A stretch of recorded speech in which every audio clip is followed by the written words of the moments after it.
This is Buckeye legend Mike Tomczak, and you're listening to OVE Podcast. It's Ohio versus everyone. Subscribe, like, listen, and follow, and don't forget your comments. Here's the show, and remember to always wash your BALLS.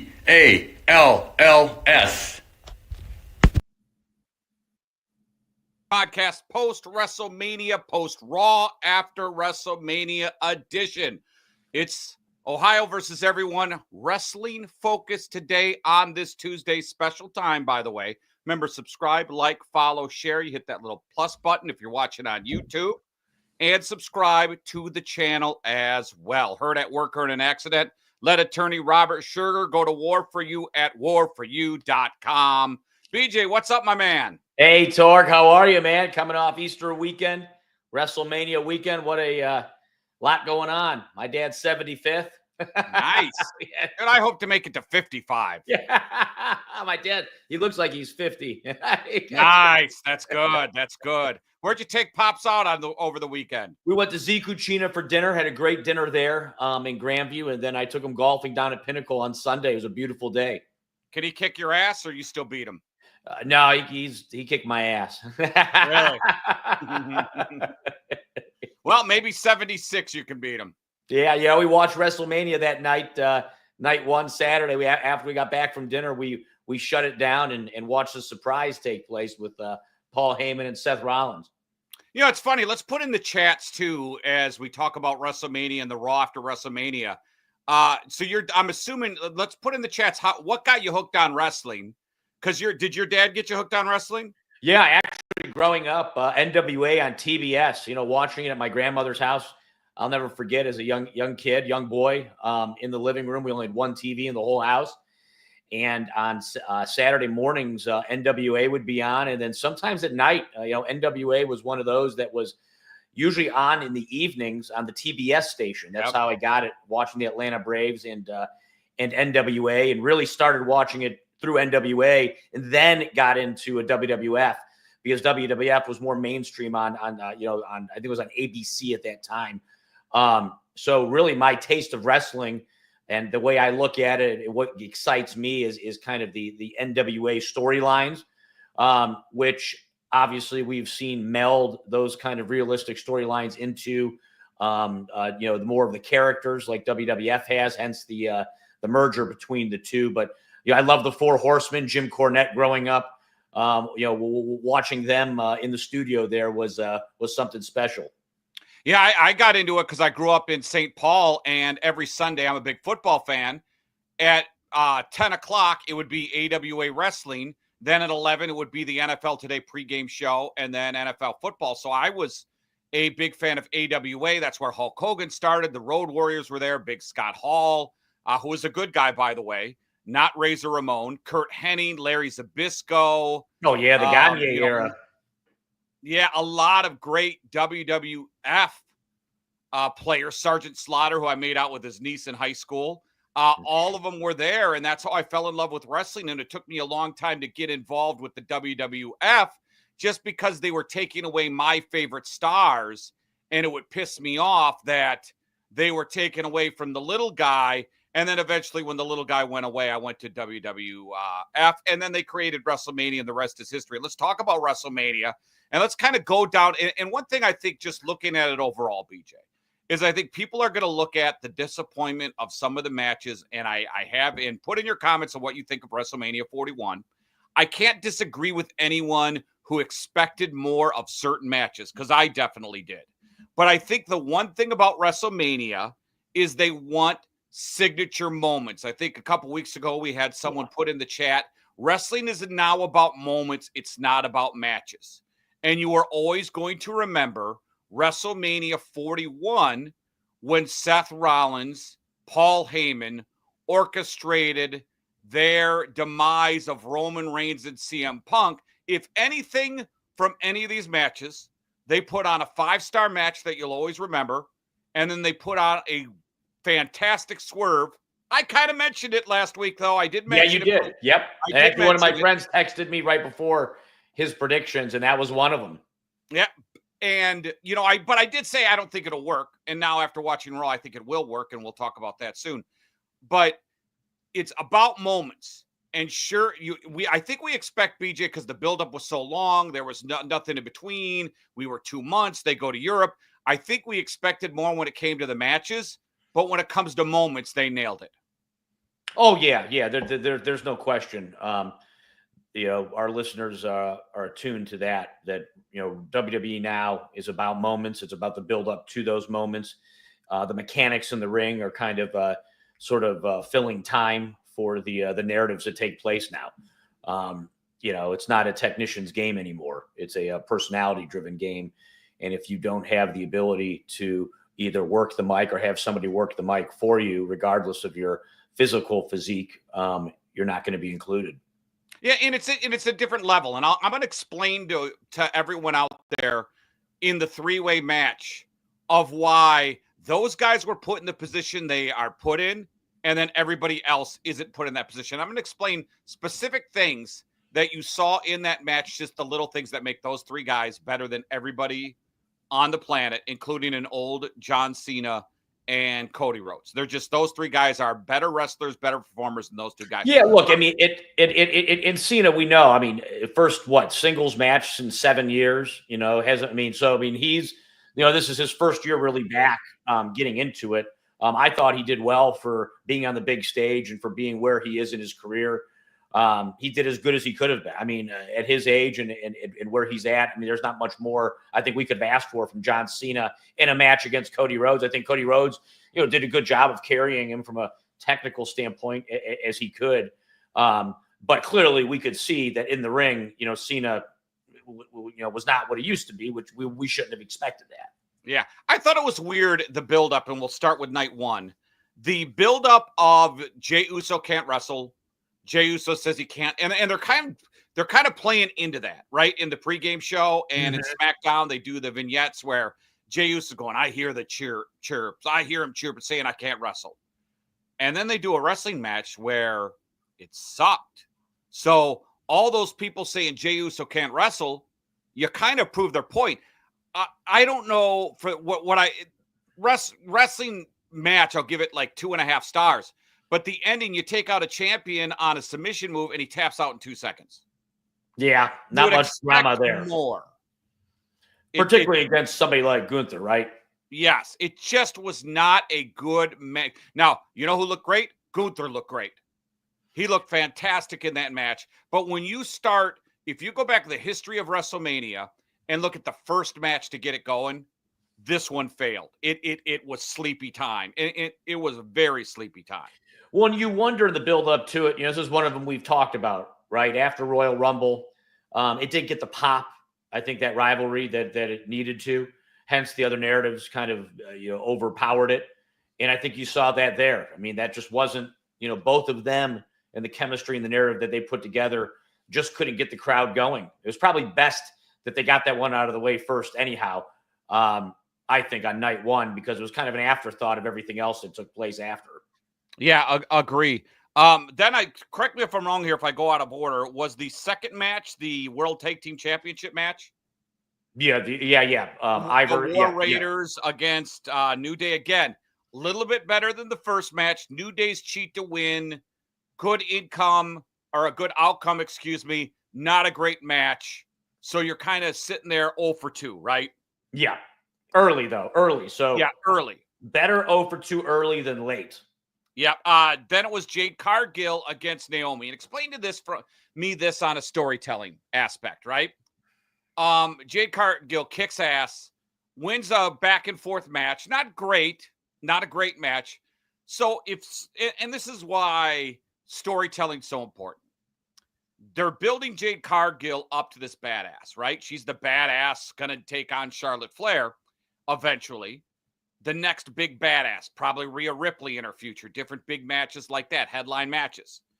And you beat Naomi clean, but you don't afterwards give her your finisher again or throw her out of the ring. If someone puts you on the shelf for 6 months, you pick her up afterwards, or before you pin her, give her 3 of your finishes. Yeah. And then throw her out after the ring. To me, whoever produced the match and Jade Cargill as talent has to find her voice and say to the producer, hey, she put me out for 6 months. It's got to be personal. Shouldn't I nail my finisher a couple times? Or when I get my hand raised, take her and throw her out of the ring? To me, that was laziness. Yeah, they didn't make it personal like they should have. No, and you know who the winner in that is? Naomi, because she created a character.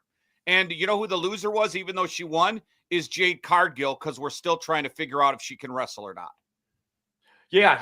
And I mean, that'll, it kind of like what we talked about. We both predicted that Jade would win to set her up for a future run. But again, after looking at that, is she ready for that? Yeah. Jacob Fatu, the next match against LA Knight. I think things started to pick up there. Jacob Fatu with a clean pin. I think you'll probably see a rematch coming up Thursday night, because you've had the Intercontinental Championship rematch on Netflix on Monday night. I fully expect the main event, Jacob Fatu versus LA Knight, right? A rematch where Jacob Fatu wins. A much better match. And now you're starting to see the push of one Jacob Fatu. Yeah. You could see the intensity. Two great entertainers in that ring. And we knew that this was Fatu's moment to become a singles champ. Yeah. And we know that Triple H wants to see if Fatu can run with it. Yeah. And I think he will. And a lot of what people thought was going to happen coming into this didn't. A lot of people, and they put it in when we did our WrestleMania show, just go back and watch. A lot of people thought Solo Sikoa's going to goof it up. Finn Balor's going to turn on Dominic Mysterio. All these things happen. WWE does this a lot, folks, to keep you interested in caring about the storyline. Will Solo goof it up for Jacob Fatu? Will he do it? Now I'm interested. When is that going to blow up? Turns out a lot of the time it doesn't blow up because that's too predictable. Yeah, they're great at trying to find that hook to keep you on edge and then swerving to give you the surprise so you keep coming back. Yeah, 100%. And it's almost like WWE, it's too easy now where they do that, where the partner accidentally hits the other one, right? And then you expect a turn. That's too easy now, folks. You got to think outside the box. We both mentioned on this podcast that it wasn't going to happen. Why? Because it's way too predictable to do something like that on a turn. So I think a lot of people thought Solo, but once you have a turn, you got to figure out what you do with it, because I think WWE has failed so many times when they've split guys up, of one guy goes to Stardom, the other guy doesn't, or sometimes both of them fall flat. I think you're seeing it with Briggs and Jensen and NXT, where they broke up one of the good guy tag teams that were super over with Fallon Henley. She's gone on to another group. She's received Stardom, and those two guys are kind of duds right now. So breaking up tag teams isn't always the smartest way to go if you don't have a plan for them. Yeah, no, totally agree. I mean, that's the key. Rarely do you really see tag team. I mean, sometimes you do, where tag teams split up and then both individuals become successful, but most of the time it's one of them becomes successful and the other one just can't quite cut it as a singles champ or as a single talent. WrestleMania night one was saved, and I agree. I think WrestleMania 1 was very weak night one up until the main event. But one guy who did give it a shot of low T testosterone, if you're in the low T business, El Grande Americano against Rey Fenix. He is so El Grande Americano is just so good. And the best part is Wade Barrett and Pat McAfee playing along, calling Michael Cole insane. Yeah. Actually, for Wade Barrett's first WrestleMania, I thought he did great. I thought he was a great foil heel voice on the mic, countering McAfee and Cole. Yeah, I thought Wade Barrett really shined. You're right there. Yeah, I really did. I enjoyed his insight. I liked it, Heenan style, and he'd jump on and have his own strong opinions on the wrestlers. That was great. That was a great kind. I think for McAfee and Cole, that's a great kind of interjection on those PLEs that both of them need, because Cole and McAfee have great chemistry, but sometimes it lacks some of the true. McAfee sometimes lacks some of the true kind of from a wrestler's point of view, like Wade Barrett has. Yeah, the heel announcer, the Jerry Lawler, the Bobby the Brain Heenan, the I Jesse mean, Ventura. I think it's so important for the It is. for the chemistry on the mic is having that heel announcer that has a great great comedic value and good chemistry with the others. Yeah, arguing with the play-by-play guy at times, arguing with Pat McAfee. Yeah, I think that's something needed that they're missing from Raw on Netflix is that heel announcer. Yeah, Barrett would be great. I mean, if all three of them did Raw consistently, it really would be. I think really would continue to grow that product even more. Problem is Joe Tessitore is not strong enough to hold it with someone else. That's kind of the problem they have. Joe Tessitore is doing it like he's Sean McDonough. You know, yeah, like exactly. He's calling like a true play-by-play. Where Michael Cole has got the history. I mean, Michael Cole's a wrestling announcer. Yes, his blood, everything he's done is in wrestling. Whereas with Joe, everything he's done is every other sport. He's got a great iconic voice, but that's different than the ability to really interject down low. I mean, if Barrett, these guys attack Joe, you're not sure how he would kind of you don't sense that comfortable chemistry yet, where he can go back and forth with them. Kind of how they take, Wade would take personal shots at Cole and McAfee and them on Barrett as well. No, I agree. Joe Tessitore is dry as a popcorn fart. What they should do is, I don't know what happened to Corey Graves.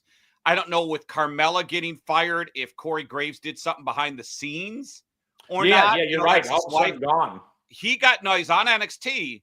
But I mean, he got because I thought he was going to be promoted or continue to be at the was it SmackDown or what one? I thought Graves was gonna. I thought they're in the dirt sheets they were talking about him moving up, and then all of a sudden it stopped. Yeah, so I don't know what's going on there with Corey. Corey Graves, I think, is better. I think Corey Graves is better than Wade Barrett, but Corey Graves somehow is in the doghouse. Yeah, I think so.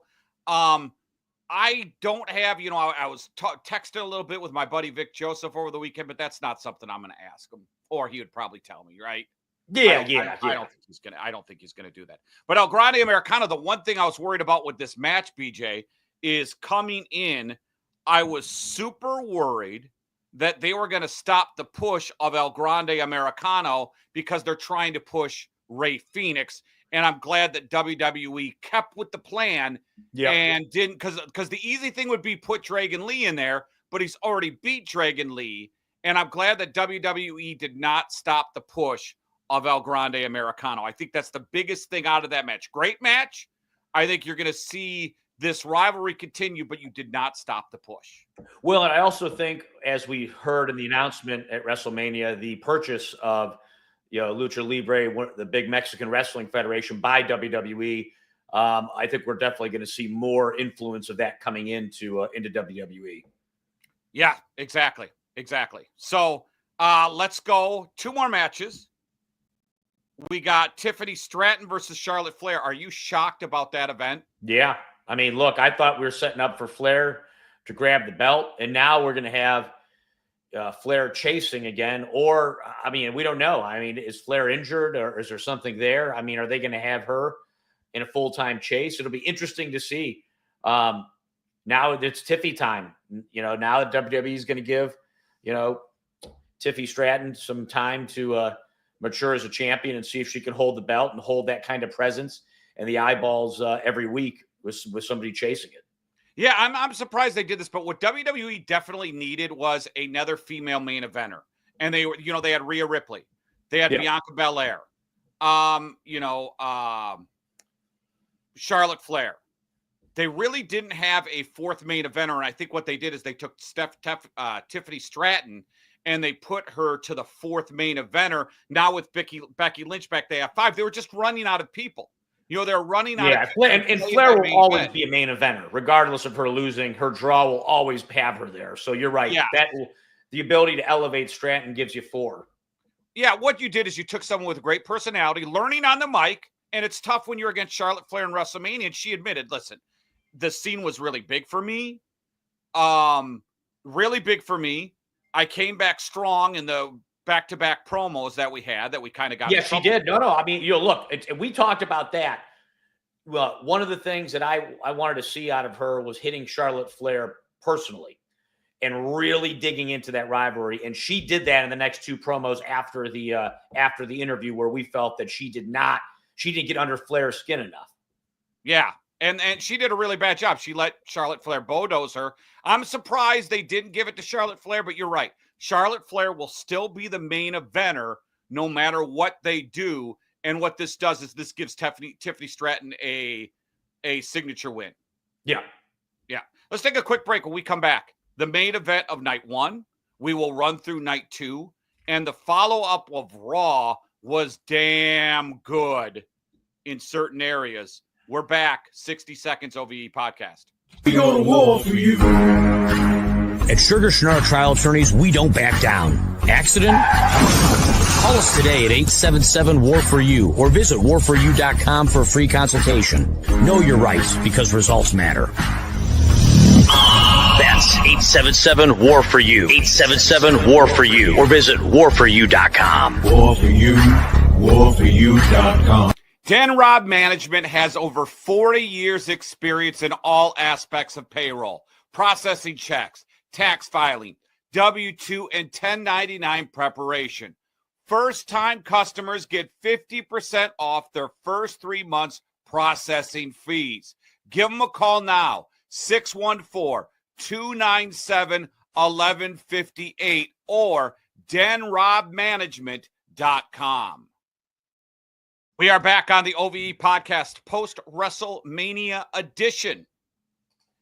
I tell you what, WrestleMania Night 2, BJ, and I'm the Torg, QFM 96, BJ Sugar, warforyou.com. Like, follow, subscribe, share. Triple Threat Women's match started with a bang. That was a good wrestling match. Yeah, no, totally agree. I mean, I don't think you could ask for more in a triple threat match than what we saw there. I thought that really helped elevate the end of that night that was really careening towards falling asleep. Yeah, it really was. A lot of action in that, and it was a Eio Sky now in WrestleMania. What is she, 5-0 right now in WrestleMania? She's a good wrestler. The problem that's keeping her from being a true elite female wrestler is the English. It's hard to break through. If you don't have a mouthpiece, like she did with Damage Control and Bayley, It is very hard to break the barrier of speaking English when it's broken English. That's why she was kind of left out in this feud. Bianca Belair, Rhea Ripley trading verbal jabs, Eio Sky being kind of shoved to the way by the other people. Good wrestling match for her and good win. I just don't know if she can ever be in the spotlight. Even Asuka speaks better English than Eio. Well, I'm surprised they haven't found a mouthpiece for her. Well, they did with Bayley, and then they that's what. But after that, since they know that obviously Eio Sky is somebody that they want to continue to succeed. You would think that chemistry really helped her elevate her as a wrestler in having that. So when they took Bayley away, they didn't replace it with anyone. By the way, I know I skipped the main event of night 1. We're just saving that till the end because I think that's the biggest event. We'll actually do that one after Cody and John Cena because that's where everything's at. Drew McIntyre and Damian Priest. There's only so much you can do with Damian Priest, but I think Drew McIntyre did the best he could with that, right? And it was an entertaining match. Yeah, it was an entertaining match. That's one thing about McIntyre is he is, regardless of what plate of crap that you serve him at times, he can make it into gold. Really, some of these matches they give him, some of these narratives they give him, he's so good at engaging in the chip on the shoulder.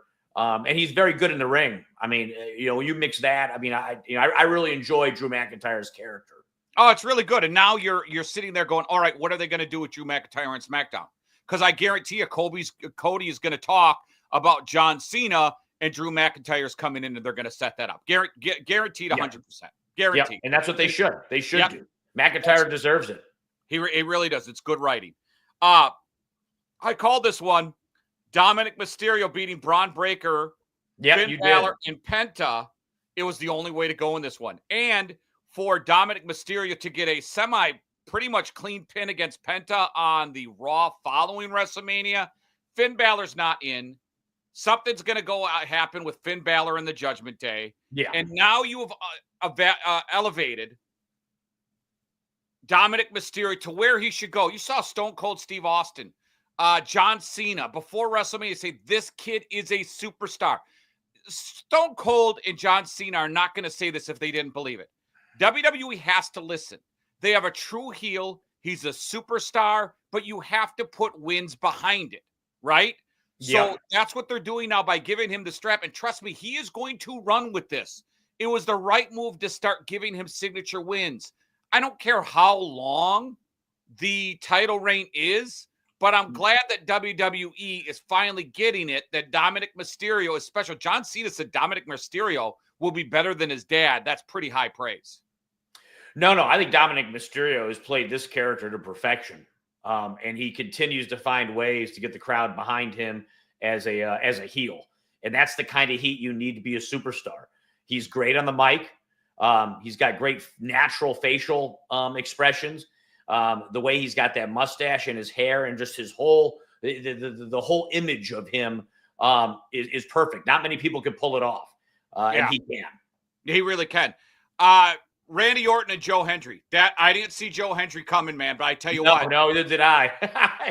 Joe Hendry is here. Joe Hendry will go to WWE when he's done, and Joe Hendry is going to be a huge star. Yeah, nope. And we've talked about this. Hence part of that farm team in building up some of the new talent that we're going to have replace. We talked about this on the last show. Replace some of the star headliners that still bring people in, and now really grooming them to be, A-listers. TNA across the country selling out venues now. The bad thing is every time they build someone up, WWE's just going to take them. Yeah, and that's the bad thing. Yeah, exactly. And it's almost like it's their minor league team. Yeah, and they're more established because they've been in it for a while, and TNA's going to train them. Tommy Dreamer's going to train them, and WWE is going to find someone who gets over, and they're going to take them. Yep. Absolutely. What'd you think of Logan Paul, AJ Styles? I know they're going to continue this. Right. Look, I'm not a huge Styles fan to begin with. So he's a great tactical wrestler, but for me, sometimes the mic skills just aren't there. That gets my blood boiling. I'm a Logan Paul fan. I think he's a great heel as a here in the WWE, and I think he brings a unique constituency in. Has really opened up a lot of doors, with his character. So from that standpoint, I like Karrion Kross getting involved. It was interesting that Styles, turned on Kross and didn't use the brass knuckles, which obviously cost him the match. Yeah. So for me, it was kind of an odd ending. I would have liked to have seen Styles use the knuckles and pin Paul, but again, I think that rivalry is going to continue to go because Styles is a good technician in the ring. And he really, between those two guys in the ring, it's good technical wrestling. And obviously Logan's heat, helps carry the narrative. Here's the plan of the match. We're going to do big spots. This is what we're going to do, right? So it's perfect from that standpoint. Logan Paul, one thing you'd say about him, you got to find him the right opponent. But when you find him the right opponent, he follows along well and he hits big spots. He couldn't do this every night. He couldn't do this every pay-per-view, PLE. He couldn't do it. He could do about 3 PLEs a year, and that's perfect for him. Perfect. Yeah, and that's fine because when you've got a character like him, one of the things with Logan Paul is because of what he does as an influencer, he's always in the spotlight regardless if he's in the ring. So it's not like when he goes silent and isn't wrestling, he's not still in the universe. Because of what he does, he's consistently in the universe. So he's consistently doing things. People are consistently seeing him. So that's helpful and really takes away the sting from people like, well, where's Logan Paul at? Oh, last week he was over here. Yeah, exactly. By the way, someone was coming back. How can Stephanie Valkyrie or Valkyrie, is it that's the NXT champ, be bigger star than Eio, and her English is pretty much she could speak pretty English. I think she could speak better English, and she's not called up on the big. I don't think she's a bigger star. They did have her show up at Raw though, and confront Eio Sky, and then they started something there. I don't know if she might be a bigger star on an international level. I know she can wrestle like crazy. I know that NXT 4-way match was good. God, it was good, right? I don't know if she's a bigger star though yet. She hasn't been called up to the WWE. You find out when you get called. There's NXT stars, and then there's WWE stars. And I think that's a big, Ty Dillinger, Sean Spears, the Perfect 10, NXT star, not WWE star, right? I think there's a lot of people, NXT stars, Malachi Black, NXT star, not WWE star. Women's tag team match. Let's get to when we talk about the recap of Raw, because it was just a rematch that had a little excitement down there. Let's take a quick 60-second break. We come back. We're going to talk about the two main events and then what happened. When we talk about the main events, we're going to talk about the next night in Raw. So we're taking a quick 60-second break. We're here about another 10, 15 minutes. We are breaking down the recap of WrestleMania on the OVE podcast. Need to sell your home fast? At Cash for Homes Columbus, they make the process simple, fast, and stress-free. Whether you're dealing with a foreclosure, downsizing, have an inherited property that's become too much to manage, they can help and get you cash fast. Forget about costly repairs, cleaning, dealing with agents. They buy homes as in any condition, no matter how big or how small the issue. With Cash for Homes Columbus, you get a fair all-cash offer, and best of all, they handle all the paperwork and closing costs, so you don't have to worry about a thing. They work on your timeline, so whether you need to close in a week or in a month, it's entirely up to you. No stress, no waiting, no hassle. Ready to make your move? Visit cashforhomescolumbus.com. Cashforhomescolumbus.com. Let them take the stress out of selling your home. It's quick, it's easy. For cash, they buy homes as is at cashforhomescolumbus.com. There we go. We're back on OVE podcast post-WrestleMania edition. Let's tackle this one first. John Cena versus Cody Rhodes.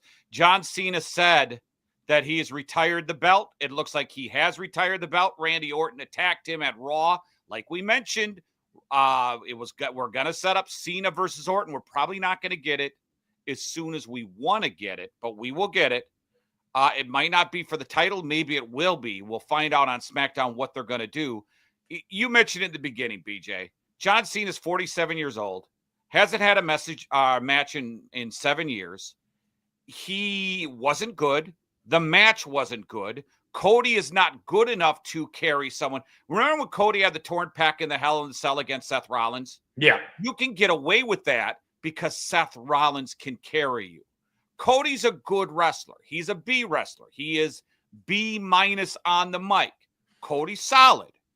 I think his shtick, so what do we want to talk about? Old.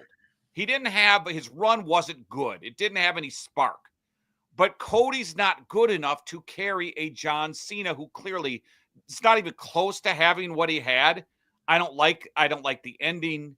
I don't like very much about it. It's a C- match, and you're supposed to headline WrestleMania. Listen, we've seen this stuff before. Miz and John Cena go to a count out, or maybe it was John Cena was counted out. I'm not sure what the hell it's. We've had bad main events at WrestleMania in the past, but this one to me, the buildup was so big. No Rock, just Travis Scott. I was expecting The Rock. I was expecting more. It's the main event of WrestleMania. Supposed to be the biggest match. John Cena, 7 years out of the biz, 47 years old, and he looked like he was a 55-year-old. Yeah, I would have thought The Rock or somebody would have come out after he won the belt. They kind of ended quick. To break the record, it was like a few minutes later, they, curtain. I thought it was going to be more fanfare after breaking the record. But I agree. The match to me, Travis Scott coming down, obviously they must feel he is a connection to some type of cultural part of the base that gets the young fans going. But obviously not a wrestler, a good foil. But to have him be such a focal point of Cena winning is interesting. It's for me, I was expecting The Rock too, or something along those lines, similar to like how The Undertaker came out in last year's WrestleMania with The Rock. Do they have a tournament for John Cena's belt, or does John Cena come back and say, because John Cena went on Pat McAfee and said, you'll never see this belt again? Yeah, look, I think Cena is playing the heel, continuing to play the heel part. So I think they're going to take the temperature. I do think that if it's good for the business, you could see Cena wrestle and lose it. Towards the end of this year. Yeah, probably. I mean, he's got about 20 dates left, right? If he went all the way through to SmackDown in August, that would mean he'd be showing up every week, and we know that's not going to happen, right? No. I sense a final match will be Team Rock against Team WWE, something like that, maybe down the road. I mean, 20 dates. I think he lets this lie. Maybe he does show up at SmackDown and addresses Randy Orton. Maybe he shows up at SmackDown and says, listen, I'm retiring the belt. And then you don't hear from him for a while, right? Maybe he goes away. And then maybe you're right. Maybe because of Smack Talk or something that's happening after he's done cutting some movie promos and the movie piece that he's doing, he comes back. I mean, look, one thing we know about Cena is that even if he's not the best technician in the ring, he still is going to be a big draw. And I think there's still gasoline in the tank for this narrative. Yeah, let's chime in here. Bay Street Racer, thanks for the support. Appreciate it. I think Cody was injured. The match was way too slow and ending was so weak. Cody and Gunther got screwed. I don't think Cody was injured. You can also tell, too, that, Cena and Cody were communicating in the ring. Normally, it's more subtle in those big matches, but for some reason, you could really tell that they were both communicating very hard to each other in that ring. So our listener there might have a point that he might have been injured, and maybe that's why. I don't think so. I think that when you have a guy who hasn't gone in 7 years and you're in the main event of WrestleMania, it is hard to carry. I think CM Punk can carry a guy. I think Seth Rollins can carry a guy. I don't know if and I'm not saying Cody Rhodes isn't a good wrestler. I'm just saying he's not on that level. And I'm going to tell you why those two guys are better than anyone else coming up here in a little bit. I just don't think with Cody and John, and it's hard because John is filming a lot of stuff. So you can't go over a lot of things. You're dealing with a part-time guy who's in Hollywood. It's like you were saying, is this Hogan Rock, right? I mean, yes, and the crowd did turn. Did you notice the crowd was really pro Cena in that one? Yeah, big time. When you're not being able to move like you did, John, how much time did John spend in a wrestling ring? Was he at the Performance Center when you're going 7 years without this? Well, that's kind of why I think he was taking it slow the way he was. Yeah. Yes, it was a slow match. He wasn't doing the normal John Cena stuff. It wasn't a fast back and forth. Yeah. And that's why WWE went for the payout and not for the quality wrestling match. They went for the name, John Cena's Final WrestleMania. And John Cena's Final WrestleMania, folks, is not going to be a undercard match. It's going to be for the main event. Yeah. The guy's deserved it. He's earned it. And that's the way we're going to. I didn't like the match. But what if you're going to say Cody got screwed? Let me just put it this way. What were you going to do with Cody Rhodes if he won? And then what were you going to do with John Cena the rest of the way if he lost? So you got to think ahead planning. If John Cena wins, we have something for him. If Cody loses, we have something for him. If John Cena loses, well, it's over. The comeback's over because he just lost. And if Cody wins, what do you want to talk about? Do you want really another year for that with that? And Cody's got enough gravitas that he can easily fit back into the narrative. Again. So yes. I don't think that you're right. Losing it doesn't hurt Cody, and it certainly was the right thing for the business and for Cena and for the narrative to continue. Bid on cards in Lancaster. I think I know this guy, my guy. Gunther's a monster, but he's boring. He's got to get another move set aside from the chop. So much potential. I agree. I thought them splitting him up from Ludwig Kaiser wasn't good. I get it. Ludwig Kaiser has potential, and so you want to split them up for that. But Gunther would be fantastic in early 90s WWE. Great wrestler. I love that he attacked Michael Cole and McAfee. He just wasn't hated enough before. Now with the attack of Jimmy Uso, putting the blood on his body. Now the attack of Michael Cole and Pat McAfee. Now he's getting somewhere. He's a monster and a good wrestler. Let's see the aggressive douchebag come out of Gunther, and that's only going to amplify his character and make him more interesting. This whole ring general stuff, all right, you're a good wrestler. There's a lot of good wrestlers. But outside of the ring general, give me something. Yeah, no, you got to bring heat. And I think Gunther's got it in him to do it. Yeah. They just got to unleash him and let him do it. Oh, 100%. And they got to be, but that's where creative comes in, BJ, because he's not young. He's been around, but when you're developing superstars, and we've talked about this, they need to develop superstars. Gunther's a superstar they need to develop. Yeah. Agreed. I don't know if he will ever draw, right? I think they might look at it and go, well, he might never draw, but he could still be in the main event it's seen from time to time. You know, not everybody's going to draw, if you know what I mean, and they could still be up there. Yeah, no, you still need people to be up there. Let's talk about the triple threat match. And then I want to get to, I thought it was a 5-star match. People might not think about it, but I want to point a couple things out about storytelling. Storytelling. Reigns and Rollins going at each other. Did you see CM Punk? They show him. He's smiling. He's laughing. He's loving it. That's storytelling. Seth Rollins is on Roman Reigns' shoulders. And most guys would sit there and wait for the clothesline or the move CM Punk did. What did Seth Rollins do? Started punching Roman Reigns. Took the move anyway, but that are guys who are second-level guys. I'm not going to just sit here and act like an idiot and let you hit me. No, I'm going to go like this and try to get out and put a move on, and I'm going to get hit anyway because that's what they planned. But if you go and watch that match, the little things, the facial expressions, the Paul Heyman worried, that match, the little details in wrestling, go back and watch it. Those three guys, you know, the tour where you know, Roman Reigns, Seth Rollins is saying he's the outsider. Join me. Let's get rid of him. And then it'll be me and you again. The storytelling within the match. And then you could see the torment of Roman Reigns. I hate this guy, but he's right. And the facial expressions, folks, that's the reason why those three guys are better than anyone else. And no one else on that roster does that. No one does the facial expressions. No one does the little moves. I mean, it's not just going through the motions. It's not just physical talent. They have a true ability to act and generate emotion out of the crowd with their facial reactions, with the things that they do, just the little things.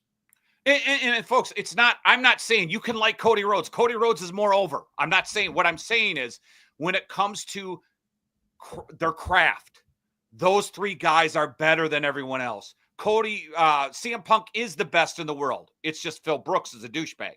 And I think he's a phony. You crap on the product, then you come back. I don't like that, right? And then you act like you didn't do anything. CM Punk is a great performer. Go and look at the match and look at CM Punk's facial expressions and everything. Look at Paul Heyman. Look at Seth Rollins. You don't have to like Seth Rollins. Seth Rollins was spot on. The spots, the positioning in the ring for all those guys. Really watch it. Take emotions out of it and watch how they position themselves in the ring, the little things that they did.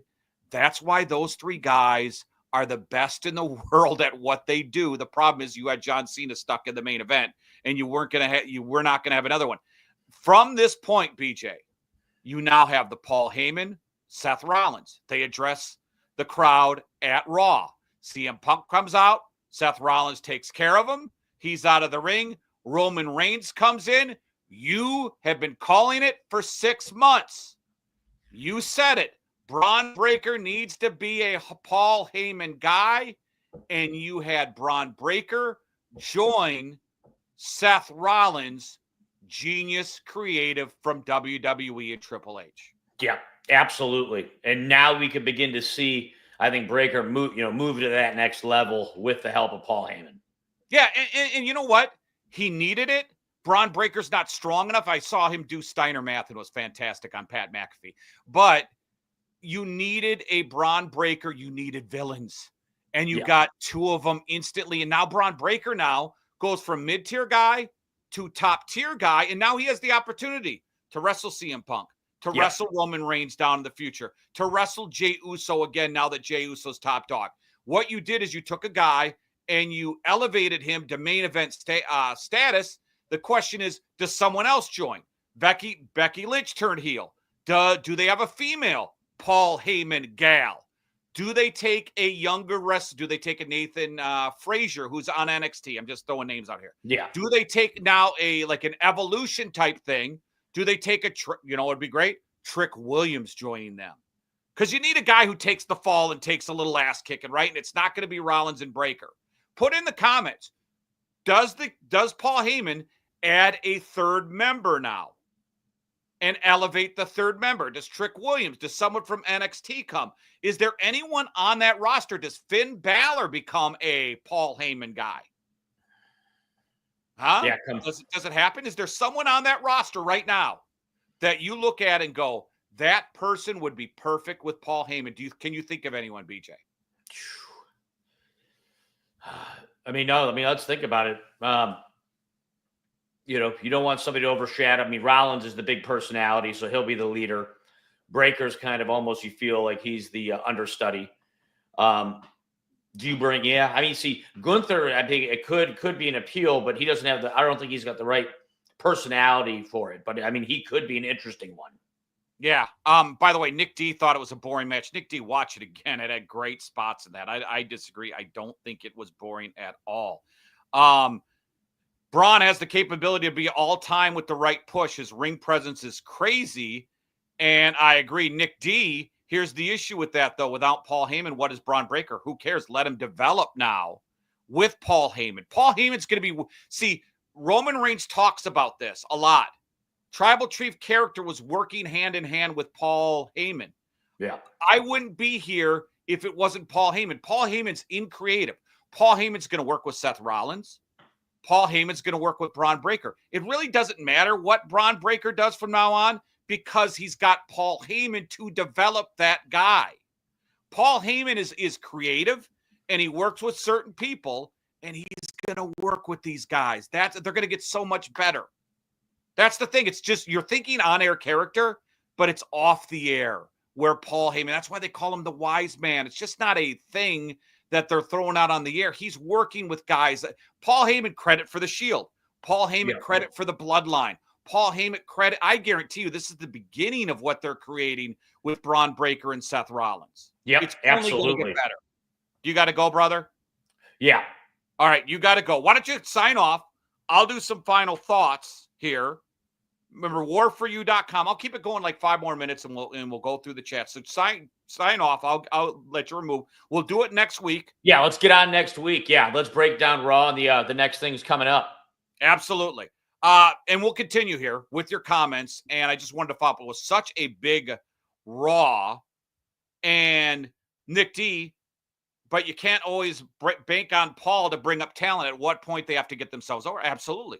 But this is the now, though. And this is the now, and Paul's going to get them over. See, that's the thing. Is if I'm WWE, I don't worry about the future. You give guys pushes, right? They did it with Bronson Reed. Then he got hurt. Right now they're doing with Braun Breaker is they're giving him his opportunity, right? They did it with Gunther. They did it with Damian Priest. Damian Priest did not perform in the spotlight, but they gave him his chance, right? They did it with Gunther. Not strong, great wrestler, but you have to have more. Now, Braun Breaker, they're not giving him the championship. Remember, he's a secondary character in this. Seth Rollins is the guy running it. But what they're doing is, all right, Braun, we're going to give you a chance to work with the top guys. You are going to work with CM Punk. You are going to work with Jey Uso again. You are going to work with these guys now. Maybe they move them to SmackDown. Maybe they say this is the only title now, and the Paul Heyman faction of Seth Rollins and Braun Breaker are going in between each organization now. Maybe they take the belt off Jey Uso, which they have to do. They have to take the belt off Jey Uso and give it to Seth Rollins at some point soon. And they have to be see, you can't do this type of swerve with Seth Rollins and not do long-term storytelling, if you know what I mean. The belt's got to come to him, and it's got to build up where CM Punk is taking something away from Seth Rollins. See, Seth Rollins winning that was big because I took away your best friend. He mentioned it on Raw. I took away your best friend. I took away your wise man. And guess what, Jey Uso? I'm taking away your belt. That's the only way, whether you like it or not, to finish this storyline, it has to be Seth Rollins holding that belt because it's the only belt. It's the biggest storyline. The Cena-Cody thing was crap, but Cena's arguably the GOAT. You have to give the GOAT his day. And the GOAT now says, I'm taking your title away. They did, like we said on last week's podcast, they were going to do something with Randy Orton and him. We told you they are going to do something there. We don't know when. We don't know where. We will find out on SmackDown on Friday. But you have to set things up. You have to event. Sorry about that. I lost my internet there. You have to set up Seth Rollins and CM Punk on a bigger stage. You have to set up CM Punk, Braun Breaker.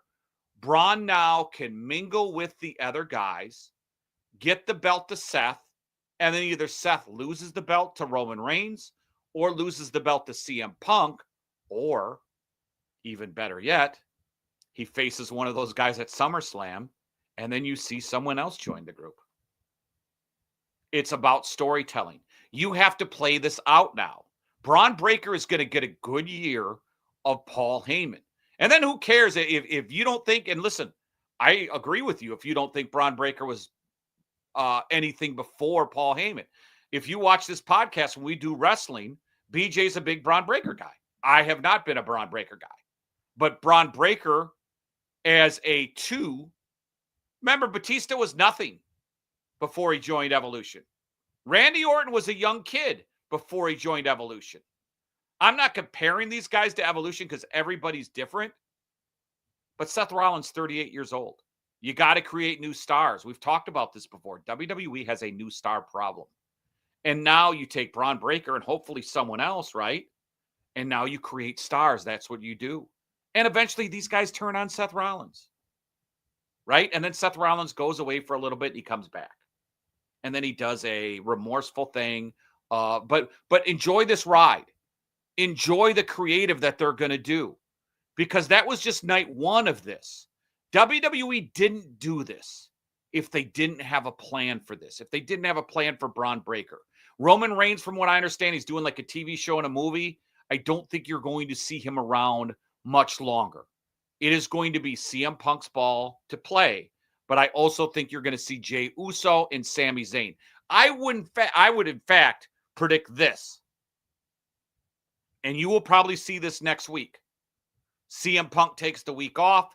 Sami Zayn confronts Seth Rollins. Seth Rollins says, you're right, brother. You're right. I'm sorry. They hug. Seth Rollins turns on him. They have to complete the heel turn. There was too much love in that wrestling ring during Monday Night Raw. But you know how you make them hateable? Is you turn on one of the most loved guys in that locker room, and a fan is Sami Zayn. Sami Zayn and Seth Rollins have had this thing over the past 4 or 5 months where they've gone back and forth. They had a wrestling match. And especially since you had Sami Zayn come out with Jey Uso and go, you deserve this, man. Now you get Jey Uso involved. It's the biggest storyline. The biggest players have to be involved in the biggest storyline. And for the past year on Raw, that hasn't happened. Seth Rollins wasn't, when he was champ, in the biggest storylines. Damian Priest, Drew McIntyre, Gunther, they were the champions, not involved in the biggest storylines. The biggest storylines was CM Punk, Drew McIntyre, not for the belt. CM Punk, Seth Rollins, not for the belt. The belt hasn't been relevant on Raw in over a year. That's factual. Where now, with Jey Uso there, Seth Rollins turning heel, beating the tribal chief up, now that is the main storyline. And finally, Raw has a champion involved in the main storyline. They are doing this for purpose. They know that they are going somewhere on this. By the way, based street racer, Sammy turns heel. Not a bad thought. Not a bad thought. Nick D, in due time, you will see the final boss fraction of Cena, Seth, Braun, and Paul Heyman. I could see a SummerSlam with that. I think you're... Yeah. Bay Street Raggers. Again, I like Jay. I think he needs to be sober on the mic. He means slower, I think. The yeet thing is... You know what he's doing? Because Jay's not great on the mic? Is he uses the yeet to pause, kind of like Stone Cold did, right? Stone Cold said to get a kick. What? Da-da-da-da. Remember? Jay's doing that, using the yeet. Uses the yeet for a pause. I'm going to get it done. Yeet. I'm going to bring it home. Yeet. I'm going to beat Gunther. Yeet. Remember, this is Jay's first chance at being the top guy. He'll work at it, and he's going to be involved in the main storyline. I'm telling you, they're doing this for a reason. I think Seth has the Undertaker effect. Seth is a heel, but over no matter how hard WWE tries to make Seth unlikable, he's still over. I agree with you, especially with the theme song. But there's ways to do it. You know, turn on Sammy is one of those. Keep it with CM Punk. Keep the feud. You know, there's ways to do it. But you might be right. He might have the Undertaker effect. But I don't think Seth has ever been the top good guy to you. I mean, he's my favorite performer. Oh, he does mean sober. Sorry. I like Jey Uso. He's good. Just give him a good feud. Let him build and see where it can go. Nick D, you're right, because the Gunther feud only got good until the last 2 weeks. But don't go back there. Put Jey Uso in the top spotlight now. The top spotlight is with Seth Rollins and Paul Heyman. Don't have Jey Uso be stuck with this Gunther thing. Right? I think CM Punk is taking breaks in the new deal. Have next week CM Punk get his ass kicked and CM Punk take a break. This is what you do. CM Punk gets his ass kicked SmackDown or next Raw. Really bad. Really bad. Then CM Punk makes his return to help Jey Uso down the road. Or Sami Zayn, whoever it is. That's the way you do it. CM Punk, and then let Jimmy shine. Another good guy's never going to shine as long as CM Punk's there. Never. CM Punk's too big. He's too good. He's too good on the mic. Because if you're a tag team, and let's say it's Jey Uso and CM Punk up against the new Heyman family, whatever the hell they want to call themselves, the heavyweight champion is going to get overshadowed by CM Punk. So CM Punk goes away. Let Jey Uso establish himself as the top babyface for a while. Here's one more. Bid on Cars Lancaster. Torg listened to his After Mania press conference. He absolutely hammered. It was awesome, but it'll hurt your brain. I did watch a little bit of his press conference. It's a lot of what's weird, what I think is like taking on the haters type thing and saying, I proved the haters wrong. I can wrestle. I can speak. I would ignore all of that.